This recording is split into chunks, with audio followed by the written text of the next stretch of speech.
எல்லாருக்கும் வணக்கம். நான் உங்கள் டாக்டர் சக்தி சிவானி. ஸோ இன்றைக்கி ஆடாதொடை பற்றி பார்க்கலாம். ஆடாதொடை நார்மலாக இரும்பல், சளி, சுரம் எல்லாத்துக்குமே கொடுக்கலாம். இது நீங்கள் இலையாக பறித்து ஒரு 8 இல்லைனா 10 இலை பறித்து அதை நீங்கள் தண்ணியில் போட்டு காய்ச்சி அதை நீங்கள் கஷாயமாக குடிக்கலாம்.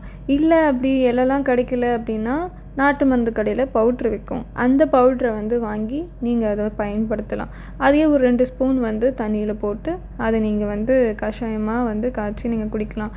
ஃபீவர், காஃப், கோல்டுக்கு டாக்டர்கிட்ட போகாமல் நம்மளே ஒரு ஆன்டிபயோட்டிக் கோர்ஸ் எடுத்து அதையும் அரைக்குறையாக போட்டு அந்த இன்ஃபெக்ஷனை சரி பண்ணாமல் திரும்பியும் அந்த ஆன்டிபயோட்டிக் போட்டாலும் அது நம்மளுக்கு கேட்காம போய் இந்த மாதிரி பிரச்சனைலாம் நம்ம சந்திக்கிறதுக்கு நம்ம சித்தா வைத்தியம், நம்ம நாட்டு வைத்தியம், நம்ம பாரம்பரிய வைத்தியம், அதாவது நம்ம கை வைத்தியமாக நம்ம பழகிக்கலாம். ஸோ இப்போ காஃப், ஃபீவர், கோல்டு இந்த மாதிரி நார்மலாக வந்தாலே ஆடாதொடை மணப்பாகு எடுத்துக்கிறது நல்லது.